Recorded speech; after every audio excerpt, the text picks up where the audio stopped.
Magpapatakbo ng sariling senatorial candidates ang Philippine Chamber of Cooperatives sa darating na eleksyon. Hindi raw kasi sapat ang boses ng mga cooperatives sa Kongreso. Yan ang agenda report ni Che Sulit.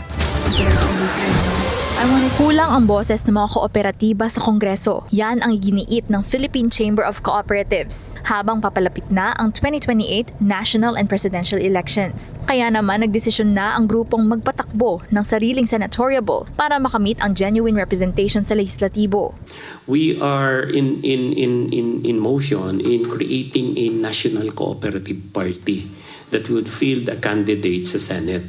We will not compete sa House, but this will eventually synergize and harmonize our actions in both the House and the Senate initiatives. Ayon kay Co-op Chamber Secretary General Edwin Bustillos, target nitong pangalanan sa October ang cooperative leader na isasalang sa senatorial race. Bagamat may mga mambabatas na sumusuporta sa kanilang mga panukala, hindi pa rin daw nasusunod ang Co-op First policy sa Senado. Bahagi ng legislative agenda ng grupo ang pagsusulong na reforma sa pagbubuwis para tulungan ang halos 20,000 cooperatives sa buong bansa. Kabilang dito ang pag-amyenda sa tax exemption provision ng Republic Act 9520 o ang Philippine Cooperative Code of 2008.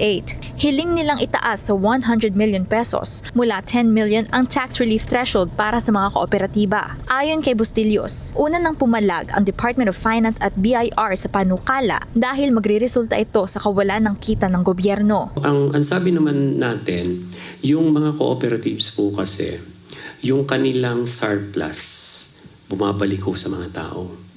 And then, merong mga statutory funds na pumupunta sa community. Pagdating naman sa utilities, isinusulong din ng grupo ang isang renewable energy agenda. Layo nilang pagsamahin ang hanay ng CDA-registered cooperatives at electric cooperatives para sa mas murang kuryente.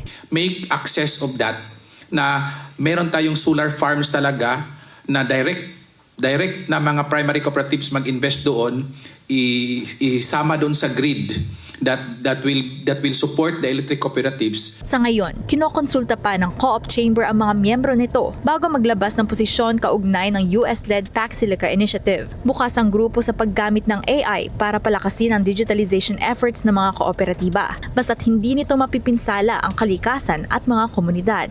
Para sa agenda, Che Sulit, Billionaire News Channel. Manatiling nakatutok sa Billionario News Channel. Sumubaybay sa aming social media accounts at mag-subscribe sa aming YouTube channel para sa mga bago at eksklusibong balita.